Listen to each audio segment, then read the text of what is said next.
Hello everyone. It's been a week since your prelims 2025, and I'm sure the last 1 week would have been very, very painful for every aspirant other than those 15,000 who are going to write their mains. So many of you have also asked me about strategies as to how to plan your preparation for the next 1 year. In my opinion, the next 1 year, it's not just about changing your study subjects or changing your sort of source material. No, it's about changing yourself. It's about changing your mental methods. It's changing your emotional state. It's changing the way you look and approach failure. There's a lot of things involved in this process. So that's why I feel simply giving you a 1 year study plan is not going to do any use to you. There's a lot of other issues that needs to be discussed first. So I thought in this session today, I'll discuss about the emotional, psychological aspects that needs to be factored in, where you have to be observant about what's happening inside you on a daily basis. Right? So it's those aspects that will be discussed today. And I feel many aspirants, they don't understand that prelims is just a single day's process. Failure in prelims is not the end of your journey in civil services exam. Because many of them, they consider a failure in prelims to be some kind of a reflection on their unworthiness to the cause of civil service exam. Right? No, there is no clear correlation between the two. I have seen aspirants who clear every single prelims, 6 prelims, 7 prelims, but not even once they get into the rank list. But then there are aspirants who fail in every single prelims until the last prelims, and finally they make it to the rank list, and that too, top ranks, home cadre, everything follows their way. Alright, so don't be too much troubled by the outcomes of May 25th. Life has its own ways of delaying good things. Alright, and so see, there are just so many ways of how you reach destination. People crack in the very first attempt, top ranks, make it into IAS. Yes, there are people like that. Let's say Tina Dabi or Kanisha Kataria. They would fit into that category. And then there are people in their very first attempt could get into some service. So the case being me, got into IRS in my first attempt, then IAS next, improvement. You reach your destination that way. Right? And there was another friend of mine who, along with me, had attempted every single mains, every single personality test. But the 2 years when I was able to make through, he was not able to get into the service. But 3 years down the line, and he did not give up. 3 years down the line, he was able to get into IAS, Tamil Nadu, home card. It happens. Right? And for 2 years, he was completely confused. He was completely uncertain about his future. He was not knowing where he was making mistakes. He was just hoping. He was just trusting the process. Right? So one thing is, don't lose trust on yourself. Don't lose trust on UPSC and the civil service exam. Yes, there could be 1 or 2 questions which may be dropped eventually, which could turn out to be incorrect. The entire ecosystem around you may try to make a big fuss about all of that. But understand, every year there are some 1,000 people who are still making it by the same transparent, meritorious process in which you would also be selected one day. Right? So firstly, try to not be too much troubled about the last prelims failure. Embrace failure. Accept that failure is something that everybody goes through. When you look at me from outside, it may appear as if, oh, he was successful in his first attempt. But let me tell you, I would have failed so many more times than what you have failed. Just that I have failed beyond the eyesight of others. Right? I would have failed in my own room, in my own home. When I keep on working out tests, I would have failed multiple times. You have simply just not failed enough number of times. Once, and this last prelims is one more count that is added to your number of failures. So good. Keep on failing more and more, and you will eventually one day reach your goal. Alright? So, do not be scared of failures. Failures are what will shape your path towards success. Right? Once you start accepting that failure is not just unique to you, it's just something that's common to all toppers as well. Once you understand that, half of your pain will simply go away, and you will start approaching this process in the next 1 year with a clear mind. You wouldn't be hesitant to fail even once again. It need not be once again on the day of your prelims. It could be on a daily basis. You can start learning how to fail, right? See, there were so many days when I have doubted myself in my course of my preparation. I was just simply fortunate enough to begin my preparation when I was like 18 or 19 years old. Whereas many of you start your preparation when you're 22. So when you're 22 and when you start your preparation, you do not really have so many avenues to fail, and that's why failure happens in your real prelims itself. And since I started my preparation quite early, I had 3 years to fail, right? Everything was a failure. My selection of optional subjects first was a failure. I had to switch 2 optionals and finally narrow down finally at history. I had to stop reading history books because I felt maybe I'm not cut out for this exam, right? And then it took me some time. So every time when I failed, I learned how to get up. See, the first time when I read history was I just simply took a market guide, some guide on ancient India, started reading, thinking that was the material because everybody used to recommend that. So when I started reading it, then I felt, no, nothing is getting inside me. Maybe I'm not good enough for this exam. Let me quit this process. For 2-3 days, I even started thinking alternate career path. Okay, but then I thought maybe there should be some other way. Let me explore a few more toppers' methods. How do they crack? And some other toppers would suggest some other books to read. So then I immediately rushed to the market. Back then there was no internet to order and wait and expect things to come and reach your doorstep. So you have to go hunting shop, store to store. So I went to shops, searched for the books, came across the right book, stood in the shop, read for 10 minutes, felt that the book was easy. Okay, that's like one failure from which I learned what is the right book to read. Now I come back home. So one success. Next, by reading this book, I am not able to ensure I get precision required for objective questions. So then what next? Right? So then I find out the methods. Right? So the luxury that time gave me back then helped me experiment a lot, experiment with so many number of failures.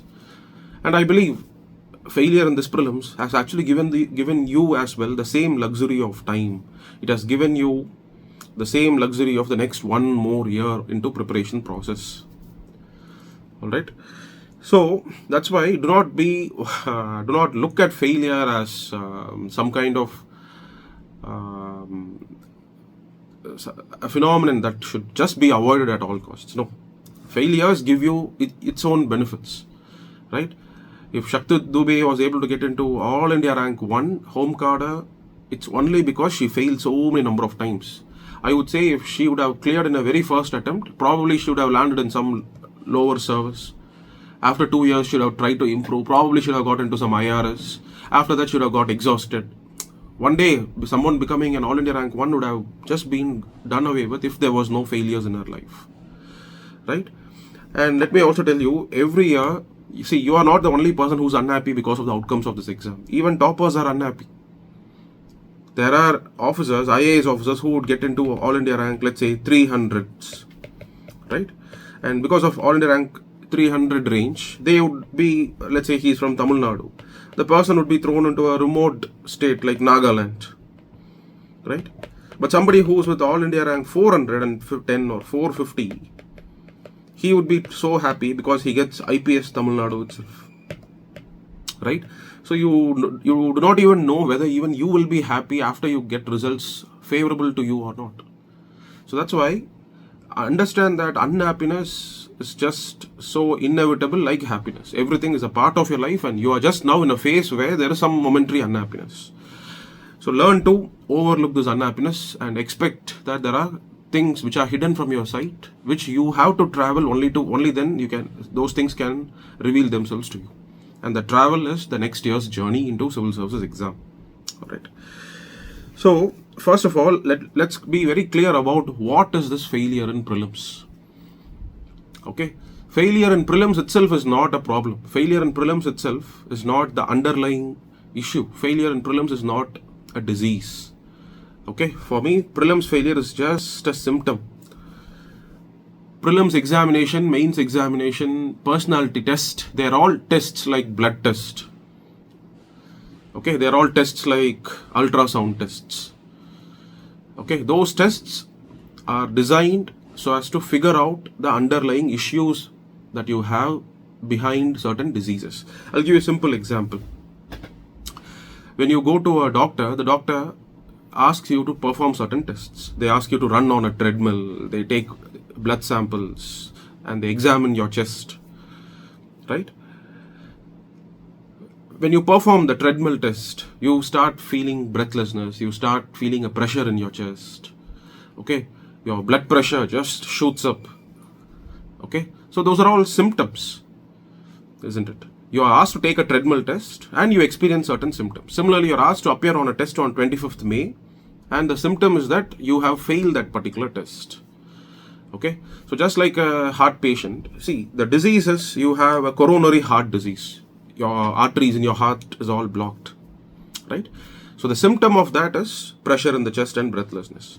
But understand what is the underlying cause behind this heart disease. The underlying causes are different. What are the underlying causes? It could be high blood pressure, it could be high cholesterol, okay, it could be diabetes, as a result of which what happens is plaque starts building in your artery slowly. Now the blood flow starts getting obstructed, as a result of which you feel breathlessness. Correct? So these are the underlying causes which leads to this disease. Similarly, your failure in prelims is not a disease, it's just a symptom that there is a disease, which is your lack of readiness for civil service exam. Okay, see, if you go to a doctor and if you tell him, doctor, I have a pressure in my chest, I have a pain in my chest, doctor doesn't simply give you paracetamol, he doesn't give you, okay, take this painkiller and go away. Then after some time you are dead, because the underlying disease is not treated yet, the underlying causes are not rectified yet. Similarly, a failure in prelims should not only lead to addressing the issues in prelim side as well. There could be deeper issues. What are these deeper issues? You may have poor language ability. You may have a problem in deep focus. And especially in today's age where you have very short attention span, scrolling over Insta Reels and YouTube Shorts, there is a ecosystem, it's a systemic problem where aspirants fail to develop this prolonged, intense focus on certain set of limited activities, right? And then there could be a problem of dependence not on yourself. You would place your, just like how you would blame things outside you for your failure in prelims, similarly you would want everybody else to contribute to your success except yourself, right? You would want the academy to contribute, you want the material to contribute, you would want the YouTube videos to contribute. So not depending on oneself is an underlying, it's an underlying cause, right? And excess fear every time, always, on a day-to-day basis, you're scared. You're scared of your parents, you're scared of humiliation, you're scared of embarrassment in the eyes of your peers, right? So it's a cycle of fear. Until you're fearless, until you're so bold, until you can dare to take life as it is, you will continue to keep on entering into a vicious cycle of habits which will be counterproductive to your cause, right? So there are just so many underlying causes which will all lead to failures, right? So just a failure in prelims doesn't mean that prelims is the disease and once you treat that you're finished, you're good to go and crack civil service exam one day. No, there are so many underlying issues. To be honest, when I encounter aspirants, out of a sample of 100, 70 to 80% aspirants really cannot write a meaningful conversation even for 1 page length. And the problem is not that. The problem is, even after suggesting remedial measures, they would still be hesitant to undertake those remedial measures. That is where the problem lies. And that happens because of fear. That happens because of neglect. Right? You're not used to sustaining, you're not used to toiling continuously without results being clearly visible to your eyes. Right? See, if destiny can be forecast and if I can clearly say that, see, you're one day going to become IAS as per your horoscope, that is what it says. It is so easy, you'll all be confident enough, you can prepare. But only a few people can prepare when the outcomes are uncertain. Right? And others would often give up, others would often neglect this continuous cycle, right? So what I'm trying to say is, prelims failure is not a reason to only tackle the prelims part. There is so much more of changes that have to be brought in, and that's why I have given you this heart disease example. This is just the disease. These are symptoms, but the underlying causes are something else. You cannot simply treat the symptoms alone. Your failure in mains alone cannot be treated. There could be an underlying cause again, right? So it's an outlook change, it's a skill set change, it's a mindset change, which all have to be brought in to ensure that subsequent attempts turn out to be successful, right? So, and even in the previous slide, when I say that it's okay to fail as long as you don't fail again for the same reason, I'll tell you, there are aspirants who in their very first attempt would be able to figure out that they are not very good with static subjects like polity and history. And if the same problem would repeat in their second attempt as well, I would say that there is a lot of problem. That is problematic, right? Whereas if you fail in the second attempt for a new set of reasons, let's say you have mastered polity, you have mastered history, you have become good with static. Why? Because the last experience taught you your weakness in static and you were able to rectify that. Whereas this time, you simply have failed to follow newspaper throughout the year regularly, as a result of which you end up failing. That's perfectly acceptable. See, there are only a few number of reasons based on which people fail in this exam. So once you are aware of all these reasons, you maximum need 3 attempts to rectify all the reasons. But do you have the mindset to rectify those reasons or not? That is what I meant by neglect. Though you are aware of the issues, you neglect addressing those issues, right? So that no wonder you will find majority of aspirants cracking this exam would be in their third and in their fourth attempt, right? If you take a bell curve, you have outliers: first attempt, second attempt, and then sixth attempt, eighth attempt. They are all outliers, but the majority are in third, fourth and fifth attempt. This is from a report released by UPSC, right? And that's why the average age of, if you see IAS batch, even in my own batch of IAS, we were 180 officers. The average age of the batch was 26 years, right? Because it takes the third or the fourth or the fifth attempt, and that is where a bulk of the people, they make it, right? So so do not even think, because sometimes I get this text messages from aspirants saying that the person would only be 25 years old, but still they assume that they are too old already, right? No, even if you start in 25, you can still make it to the service latest by 27 years old, when you know how to correct your mistakes, correct your issues, right? Which means you're still within the average bell curve, all right? So this is most important. It's okay to fail as long as you don't fail once again for the same reason, all right? And as I have pointed out to you, your prelims failure is just a single test that you have taken, right? Even if you would have passed, see, not all patients with heart disease would experience all these symptoms. Some of them may experience only palpitation, some of them may experience only breathlessness, some of them may experience pain in the chest. Similarly, people who have a disease may all not be experiencing all the symptoms. Some people would fail in prelims, some people would go up to personality test but still end up failing. Some people would fail, drop in the stage of mains. But then again, there is an underlying disease, underlying causes, right? So understand that you are not alone. You are not the only person with this disease.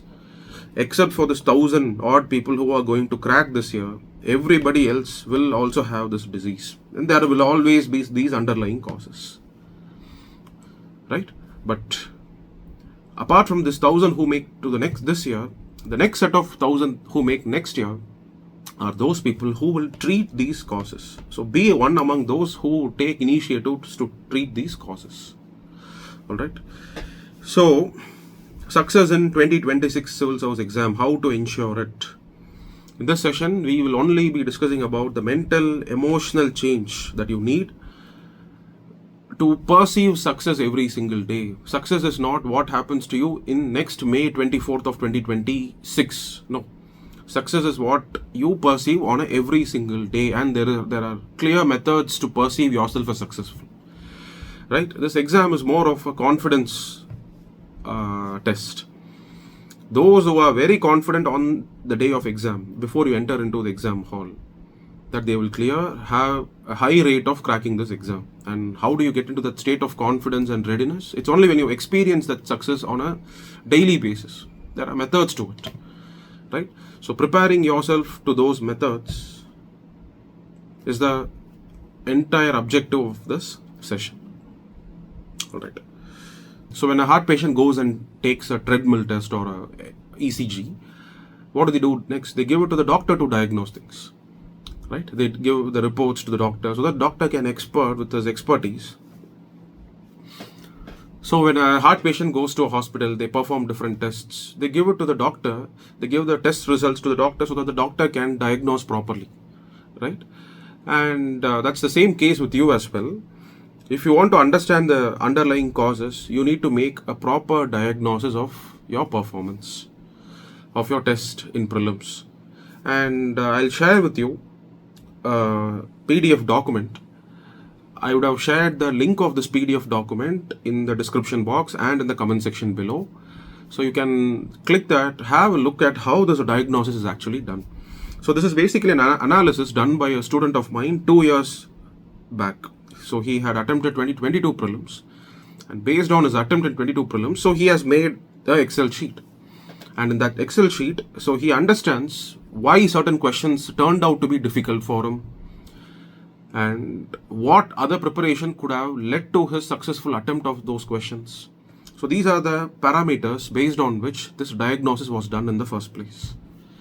Each one of you who have failed in this prelims must do this diagnosis. Not only this, see, because a lot of time when people come and meet me, when they come and meet me after a failure in prelims, they are in a state of panic, they are in a state of frenzy. That 1 month, whatever I tell them, they'll be able to do that. But after that, once again, it just fizzles out, right? And many a times, after 6 months after prelims, when aspirants come and ask me for advice, when they ask them, how much did you score in the last prelims, the answer I get is quite shocking and startling. They say that, sir, I have not checked the key. Right? It shows so much of insecurity and fear to face the inevitable failure. They don't even want to face their own failures. Right? So if you have not even checked the key, if you do not even know where you have made mistakes, why you have made mistakes, what is the scope of further improvement and modification of your methods for the next year? The very first thing by now that you should have done is have a clear question by question analysis of what led to failures in those questions. Unless you do that, you are actually not on the right track. Right? Because, and there were aspirants this year, immediately after the prelims at 5:30, they messaged me saying that, sir, this prelims has gone so well, I'm going to crack this year. But after they went through the answer key, so even when I received the message, my first response was, go have a look at the key, and then finally you tell me how much is your score. But the next day, when they finally look at the key, they report that they are not clearing in GS. In CSAT, they are on the border, right? So it's a case of very premature celebration. Okay, so why are you in a haste? Why are you in a haste to not look and reflect back upon your performance? Okay, so anybody who would want to help me assess your issues have to mandatorily do these 2 tests. Right? One is a tabular column like this, which clearly is a reflection about your own performance. Second is, you have to mark every single question in the question paper that you have attempted, which have gone right. It has to be marked with a tick mark. And all those questions that have gone wrong should be marked with a cross mark. I need you to do this for all 100 questions along with this tabular column, and then approach me about what your issues are. Because otherwise, your self-reporting may not be actually accurate. Right? Sometimes I go to the doctor and I tell the doctor, doctor, I have a pain somewhere in my, I go to a doctor and I tell him that I have a pain in my jaw, right? The doctor will not just trust my self-diagnosis, right? He would simply feel that it's a pain radiating from some other issue. It could be a heart pain that's radiating to my jaw, right? He would not simply take me on whatever basis I assess as my problems. He has his own ways of doing it, right? Similarly, your self-assessment, your self-diagnosis is not correct until you do these 2 tests. until you do these two assessments. Right? It is only when you do this, when you sit and patiently do this, you even have any scope of course correction in the future. Some people are able to do this mentally. Some people cannot do it mentally. They have to do it on a physical piece of paper. Right? So you should as well, and that is what will lead to the next set of methods. Right? So that's what I have written here. Have you rightly analyzed prelims issues? And for that to happen, you have to be humble enough to admit that you have been so bad. And it's only when you admit you have been so bad by this kind of an analysis, you even have remediation possible. Otherwise, that is not at all going to happen. All right. So yes, it takes a lot to overcome your ego. Your ego will be your biggest barrier, which prevents you from doing this process. But you have to overcome that. Right? You have to admit that you have only got 20 marks in the last prelims. Until you admit this to yourself as well as before others. See, anybody who is fearful of embarrassing himself will never become a master in anything. Right? When I started my preparation, I was an embarrassment. Right? When it comes to attempting my tests. When I had a switch in my profession from being a bureaucrat to a teacher, there were moments of embarrassment. Right? When I faced my students my first few sessions, there was a lot of problems in me delivering what I had in my mind. Right? But simply I couldn't just protect myself with my ego that who am I to be judged? I am a 2-time successful aspirant. If I would have done that, today I would not have become a better teacher. So similarly, you should be ready to be humiliated. You should be ready to be embarrassed in your own eyes. And it's only with that comes progress. Right? So do not approach even any other mentor without doing all these necessary steps. Because then the interventions will also be faulty. Interventions will once again be simply superficial. They'll once again drag you into wrong path, and these underlying causes will never be rectified. Right? So that's why first, now that enough of grieving and mourning has already been done, the period of grieving is over. Now start working. Start working with this document as your first analysis that you will be making. Right? And with this, move on to the next phase. And when you move on to the next phase, be conscious of what all issues will arise in the next 6 months. You should understand that the next 6 months, 8 months time, today you are greatly charged, you are energized. Right? But the same energy will not sustain for the 6 months. So be aware of all the fluctuations that will happen to your emotional balance in the next 6 months. Right? So what are they? Now that you have faced failure in prelims, it's very natural to feel scared of UPSC in the upcoming months. Right? So in the upcoming 6 months, you will experience a wide range of emotions. You will start experiencing a lot of questions, and you should be aware of what those questions are, so that you find yourself mechanisms to shield yourself from those questions. You find mechanisms and strength to overcome those troubling questions. And let me tell you what those issues are going to be in the next 6 months. Right? So it's very similar to, again, a heart surgery. Right? Once a heart surgery is done, the doctors will advise, now that a major surgery, a bypass surgery has been done, what would you experience in the next 6 months? So that you're well prepared to tackle those emotions, and you maintain your strength, and you keep on sticking to your dietary routine. Right? So imagine you had clogged arteries, you had heart disease. Now the doctor has done a bypass surgery. They have taken an artery from a blood vessel from your leg, they have grafted it here. Now you have to protect it. And to protect it, you need to follow a certain routine, you need to follow certain diet, you need to follow a certain lifestyle. Right? But in the next 6 months following a heart surgery, if you feel emotions which are turbulent, if you start thinking, will I even survive the surgery? I'm not able to do things like the way I used to do it before. So it feels hopeless. Now what is the purpose of even following a certain rigid lifestyle? Let me start eating all junk foods. Once again, it's going to be a failure. Right? That's why doctors would advise, give a comprehensive outlook on what is called as prognosis, the next 6 months. How is life going to be? right? So that you're well informed, you're able to take better decisions on the spot, on the day when you face all those issues. That's why you need to be given an idea about what are all the different emotions that you will face in the upcoming 6 months. First is grand plans but dying motivation, right? Today you're all energized. So some of you would be fully lost and hopeless today, but many of you would be energized, assuming that you're starting from a clean slate and next year it's going to be success, right? I feel people tend to overestimate things in short term, underestimate things in the long term.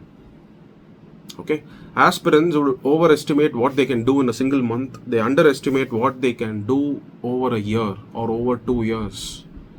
The reason is because you're not patient enough to even look at 1 year or 2 year time frame. You are only obsessed about the next immediate outcomes, right? You really do not have control over the duration of preparation. Understand that first. You cannot plan to clear this exam in 1 year or 2 years. Because preparation for this exam is a function of your past, how competitive you have been in your lives in your past, what kind of an educational discipline and rigor you have gone through in your 20 years of your life, what kind of an ecosystem have you found yourself in your past. All of that will determine your progress and pace of reading and learning. That is why the time duration of preparation differs from every single aspirant and nobody can fix timelines. Once you forget about timelines, you wouldn't really exaggerate what you would be able to achieve in the next 1 month.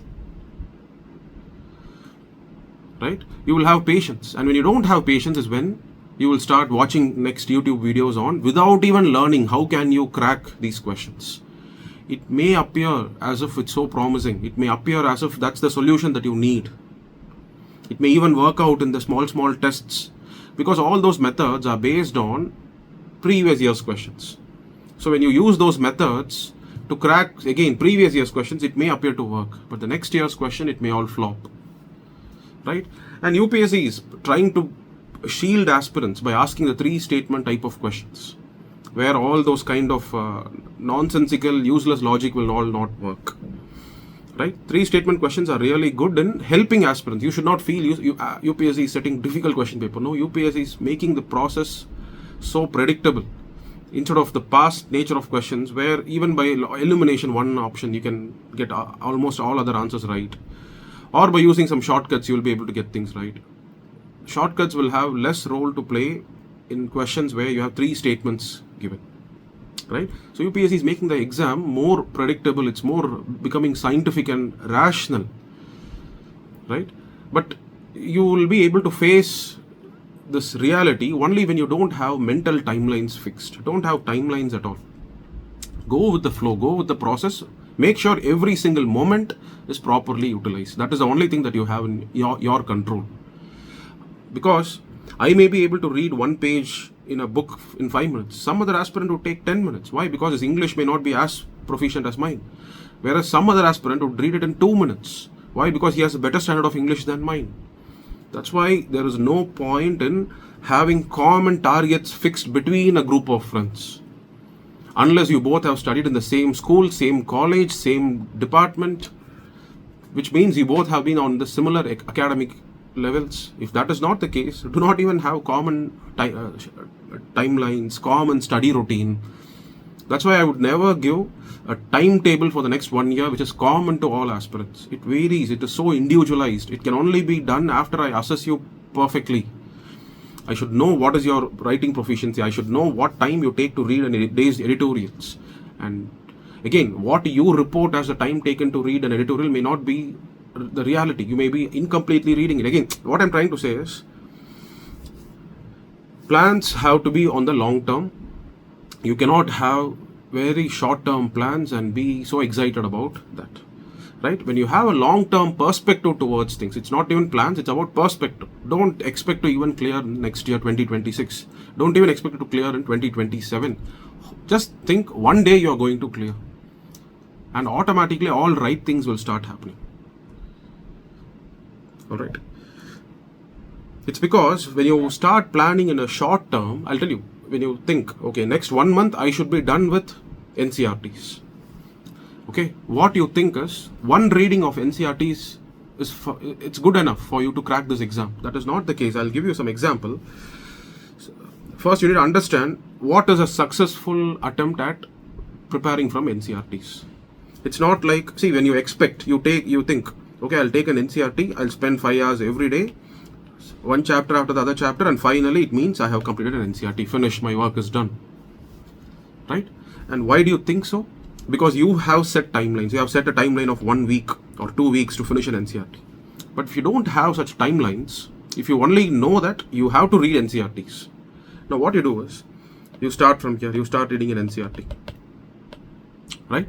Now, after reading a chapter, you go and look at, let's say, PYQs or test questions or even the exercises given in the NCRTs. Now, when you go through the exercises, you feel you're not able to answer those questions, which points out to you that the reading is deficient. Now, there is a setback. Right? Now, you start rereading the chapter. After rereading the chapter, when you come and do the same exercise, you feel it's successful. But now you face a difficult previous year's question or a difficult test of academy on the same chapter. Again, there is a failure. Now, once again, you start reading it, you start browsing something about Harsha or Chalukyas. Some more learning goes inside you. Now again, you rise up.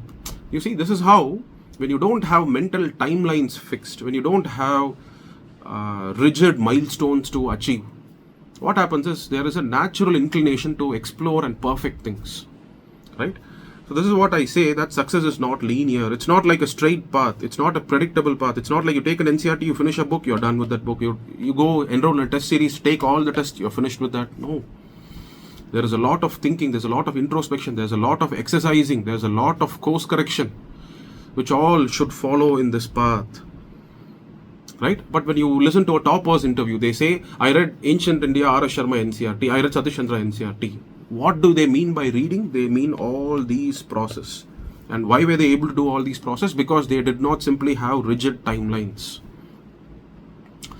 Right? And even if they have rigid timelines, it is not your business or your concern. You should not have rigid timelines if your learning is inadequate, if you have rigid timelines. And I have personally felt that having timelines forces me to conform to those timelines without due caution given to the correct methods of preparation. Right? See, this is the truth with every aspect of life, even when it comes to investing in financial markets. If you start investing in stock markets, you will understand that you expect that, let's say you buy Reliance share, right? Reliance share, you feel that, oh, it has reached a bottom. I don't think the stock is going to go any further down from here. You start investing all your money into it. And you expect from here it's only an upward curve for Reliance. No, it doesn't happen like this. The stock goes up, then again comes down. It tests your patience greatly. Right? But if you pull out from the market at this time, you actually end up having a loss because you brought it at a higher price. Now you're exiting at a lower price. And without you, the price again starts rising. Now there is a panic. You start entering here. Once you start entering here, once again stock goes down. Now again a panic. You start selling. Right? So life is also not like this. Even preparation cycle is not like this. Preparation cycle also has a lot of setbacks, failures, challenges. That's why I say, and again, you cannot time the markets. You cannot time stock markets. You cannot say within the next 1 year, I have to make so much profits. No, the market behaves more irrational than the time that you can stay solvent. So this is a famous quote given by wizard of stock markets. If you would have heard about a man by the name Warren Buffett. So his statement is this: markets can remain more irrational for a longer period of time than you can stay solvent. Right? So you cannot time markets. You cannot want the market to behave in the way you want in the next 1 year. Markets will have its own mind, and when news comes, markets will go up. Same is the case. You cannot time your preparation. You can only do things. You can only patiently keep working out your fundamentals patiently, and one day things will work out in your favor. Right? So the minute you are able to understand this fundamental principle, you will not overestimate your capabilities in the next 1 month. Because when you overestimate your capabilities, you think, oh, next 1 month, my history is going to be over. And when it doesn't happen, now you start getting into a cycle of disappointments and depressions. That is where market solutions will come to you now, right? A course, for cracking prelims with all shortcuts, one course thrown at you, right? A magical mentorship will be given to you, and you will fall victim to all of that, right? So understand and see that's what I meant by spurts of panic, right? Just like how if you actually intend to time markets, if you feel you have to control the direction of markets, you will feel this panic buying, panic selling, and you will finally feel burnt out in the markets. Similarly, when you don't time your preparation, when you don't forcefully time your preparation, you would not feel panic. If you feel that your deadlines are not completed, either you will incompletely cover books so as to fit to the deadline, or if you actually try to properly cover the books, you will not be able to meet the deadlines, and then panic starts settling in. Right? That is why I say, do not have short-term time frame perspectives. Right? Do not overestimate what you can do in a short time frame. Look into the longer period. Right? That one day could be anything. Right? And it's only those aspirants who do not have timelines will finally be able to make it. Rigid timelines are always problematic. Okay. Right. So the next step. Next is furthermore understanding of what success means. So right now I have given you an understanding of what success is. Success is not linear. It's not like you can control the outcomes. It's not like you exactly know when success is going to come to you. No. Second principle of success is not so frequent, and I'll give you some examples for that. So the next idea about you understanding the nature of success is that you should understand success is not so frequent.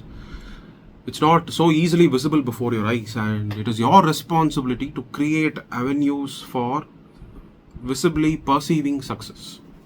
Right? I'll tell you what it means.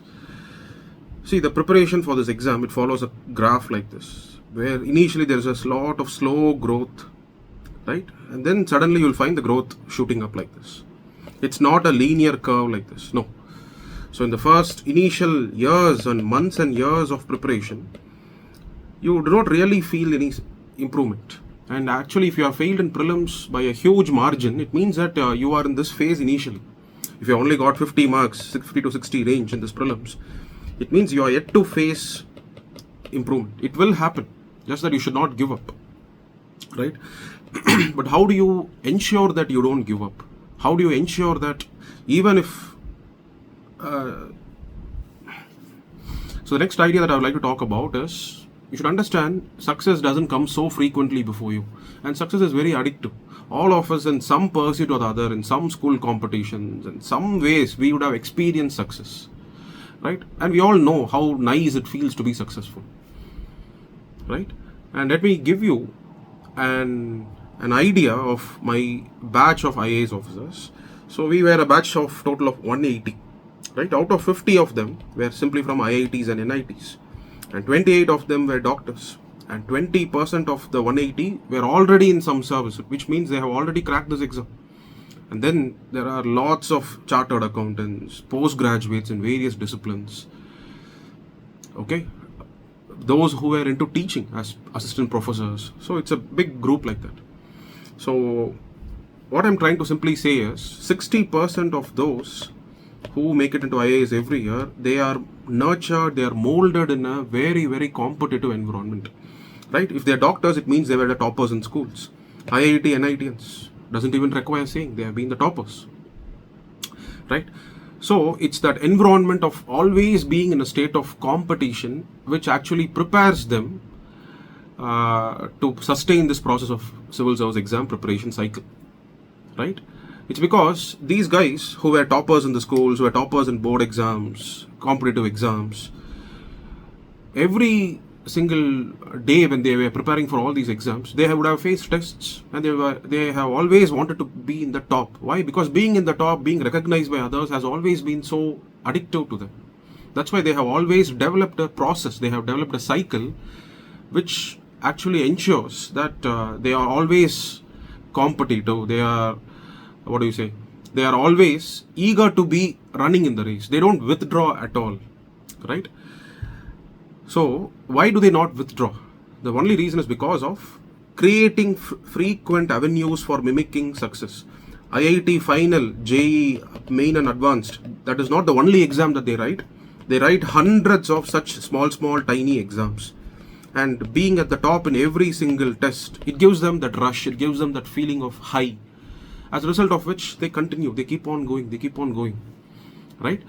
So understand this logic. So it doesn't mean that 60% of the IAS batch are only from such distinguished educational background. Also understand the remaining 40%. There would be aspirants from tier 2 colleges. There would be aspirants who have never gone to college because of their extreme poverty levels. I had a batchmate, right? He's a present an IAS officer in Madhya Pradesh who has never been to a college. Why? Because he was so poor that he couldn't afford the fee of a college. So he had to take distance education. And in his third attempt, he was able to make it into IAS. Why? It's because the same traits that these 60% have, he was able to cultivate that. He was able to cultivate avenues where he can feel good about himself. Until you feel good about yourself, you will never be able to sustain in this journey. That's why I have written here, create avenues for mimicking frequent success. Right? And what are the ways of doing it? It's because you only have 3 times when you can really face success. One is prelims, the other is mains, the other is personality test. But you need to create avenues throughout the year to have replicas of these moments. Right? I'll tell you what I used to do as an aspirant. First, I need to know that I write well. Right? I cannot simply wait for the day of mains to get over and then UPSC branding me that, oh yes, you have written well. I need to create my own ways of feeling that, oh wow, I can actually write well. I have written something better than yesterday. I have written something better than the last month. I need to have regular touch. So I was never doing daily answer writing and all of that. I was only doing daily writing practice. It was simply to assure myself that I'm successful. So that I feel nice to continue this preparation. The very next day, I'm able to once again do the same process. So my way of doing it is to write summaries of whatever I read. Okay, especially the editorials. And the minute I read an editorial, I appreciate the quality of language in which it is written. Then I try to write it in the same, as close as possible to the editorial. And once it's all written, now I look at the quality, compare between the two, and I feel good about myself that, okay, if not even 50%, it's 40% to the level of editorials. Slowly, I can see visible progress. And that's addictive. That really kept me hooked to this process. Even if I did not read any single NCERT in a particular day, I would make sure I read editorial and simply write summary. Just 1 hour of time will be spent. It retained the habit of newspaper reading. So I was able to create this pathway. I was able to create this mechanism to keep me tethered to this process. Right? Similarly, I read books.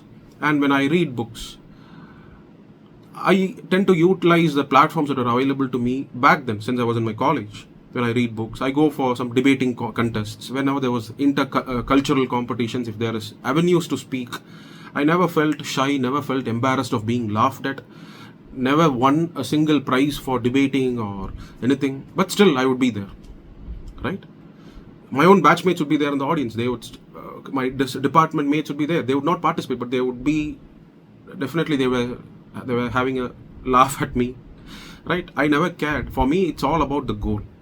Right? So similarly, you can also do that today. If you're not in college, if you're today in your home, in your room preparing, read a book, read a blog, do some kind of a recording like this. I've seen aspirants who attempt interview. When I take a personal session with them, their hobby is recording videos.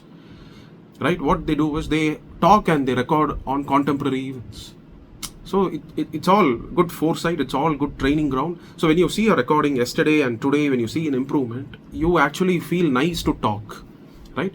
So create avenues to feel the rush of improvement, to feel that high that it gives, the kick that it gives when you see yourself improving, right? It's because until you take a test, until you attempt in prelims, until you go and sit in the personality test or in a mock interview, and when they give an opinion that, okay, you can speak well, until then you don't really have avenues. So you have to create all these avenues. All right. And for essay paper, what I used to do is I used to read I used to have toppers answer sheets with me.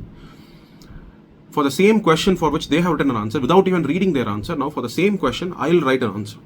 And after writing an answer, same question, I write an essay. Now I'll compare my essay against a topper's essay and see and feel good about myself again, right? It's something like a narcissistic behavior, but that is what you actually need. You need some validation And that validation should be internal. Somebody cannot always be behind you, patting your back, giving a pat on your shoulders all the time and motivating you. Yes, you're going in the good direction, right direction. So keep going, keep going. There cannot be somebody like that. You have to be that person to give you that, right? And again, friends. Yes, it is very natural that in this process, like-minded friends will find each other, right? You'll often find that people from the same room, same house, same preparation cycle, they'll all clear 1 year after the other. It's because they like being in each other's company. They like discussing, they like interacting, they like competing, basically. Even though it may not be outwardly admitted, whenever I see my friend, I tend to look at his answers. I feel, okay, there is a better answer written. Then I discuss with him, how did you write this? Just one glimpse at the source, I make sure I go and read it. Same, vice versa tends to happen as well, right? So that's why you have to create this competition. It's by creating this competition, you ensure you are mimicking the same behavior as 60% of this group who make it into IAS every year, right? And I am not one among this group, but I am among the remaining 40% who was able to mimic this behavior, right? So create such avenues, all right? And creating this process is the most important thing. Creating this process of where you read something, you test yourself, you perform, you achieve something in your own eyes, you feel motivated. That drives you into the next day's preparation, and next day's preparation leads to the subsequent day's preparation. This process loop is what is more important, right? And last message I would give you is, success is not about passion. Passionate people, what do? They write their name and they follow their name with IAS, IPS. In their books, everywhere it's written. In their room, they write their name with the tag of IAS or IPS at the back, right? And people who are passionate about IPS, they keep on watching all police movies, cop movies, the way the hero is portrayed in a stylish manner, right? All of that extrinsic motivation. They keep on staring at this video, one day dreaming to become IAS, but it's waste of time. A lot of people who have been passionate since their childhood to become a police officer or an IAS officer will never clear this exam. But many people who on their own would decide to pursue civil service as a career path after graduation. Nobody asked me to prepare for civil services. It was my own understanding of this exam which led me into this process. And so was the case. Many of my friends as well. They were all accidental bureaucrats, right? Never had eyes on civil services. They were in corporate world, they were into something else in their life. All of a sudden they thought, why not this, right? So they were all not passionate. They were just perseverant. They made sure that they created a process loop. The loop that I told you now. Put in efforts, test yourself, suffer. But suffering, when you find a solution for the suffering by more learning, more accomplishments, and then a motivation that you give for yourself, the process will keep on happening again and again. I'll give a simple example to compare the difference between passion and process. There is no use of being passionate, but it is really beneficial to have a process. I'll give you an example for that. You marry a boy or a girl because they look so good, right? You cannot actually maintain that marriage. You cannot continue this marriage simply by staring at their looks for 5 years, 6 years, 10 years down the line. It will end up breaking up. But if you create process in life, if you create a reason to interact with each other, if you create common goals, if you create common activities in which both of you can indulge in, it could be 1 hour of exercising together, it could be dividing responsibilities of child rearing between the two of you, it could be a weekly movie that you spend, it could be the monthly outing, yearly vacation that you actually engage in, it could be the common discussions that you involve in. So that is what actually keeps a marriage or any relationship going, right? Not just this outward appearance. When you keep on looking at movie clips, keep on deriving inspiration out of that, you are only looking at the outward appearance that cannot sustain you for long. But when you engage in some interactions, when you engage in this process, whatever I have been discussing till now, that is the only way you can love this entire preparation cycle. You will be able to sustain in this. And if you are somebody who's watching this lecture, and if you are already into this process, it's okay. It means that you're on the right track. Maybe one prelims has not turned out in your favor. the subsequent ones will definitely turn out to be favorable for you. But if you're somebody who is simply dreaming of one day becoming an IAS or IPS by being attracted to this post without creating all this healthy process in place, then it's time you start changing it. All right. So this is all about, and yeah, that's what ensures the process never ends. Even if one failure in prelims, second failure in prelims, even if I or another person would be to give you a final word, say that you are unfit to be an IAS, you will not quit. You will continue because you have simply developed a nice process, and that process will sustain and one day give you outcomes. All right. So with this, we'll conclude this discussion. So this discussion is primarily directed at the mental awareness, this understanding of what all you will experience in the upcoming 6 months, right? So to summarize this discussion, don't be too attached to the outcomes of the last prelims. Instead, start examining the reasons for your failure. And how do you examine? I have given you some table to examine. The description of the table, where you can find this PDF document for you for reference, is also given in the description box and the comment section below, right? Have a look at it. Engage in a similar process of introspection, examination. And once you have done that, please do send your report, your assessments to me. Maybe it's time we then discuss about what betterment can be done to your process, right? And then understand all the different negative emotions that you will feel, which may have an effect of either demotivating you, putting you on the wrong path of preparation, or making you quit this preparation cycle itself. So that is what I have mentioned it here as some 6 different points, right? So all this new gyan that comes to you as tricks and shortcuts, just be immunized to it, and you can only be immunized if you understand all these reasons. Without it, you will fall victim to that. But if you understand how success comes, success is not linear. It's not like you can time success. It's not like you can have control over when you finish your preparation, right? Understand that. Similarly, understand success is not so frequent. You have to create avenues, like whatever I have told, to mimic success frequently on a daily basis, on a weekly basis, right? When I was writing an essay every week, when I was looking at the essays of previous toppers, write an essay, then compare myself against, I was creating a weekly avenue. When I wrote summaries of Hindu paper editorials, I was creating avenues on a daily basis. When I joined a test series, I was creating an avenue on a yearly basis, right? That is what successful people academically in the past would be doing, have been doing. You also start doing it, right? And lastly, make up your mind that you don't feel attached towards outward appearances. Oh, the glamour of IAS, IPS will not keep you going on, because that will waste your time as well. You will be in a dreamland, in a fantasy world. But instead, develop meaningful processes which will actually help you feel sustained, motivated until the day you crack this exam. All right. So this process is what we'll be discussing in the next video. So that's going to be the perfect study routine to be successful every single day, which I'll be posting as the next video.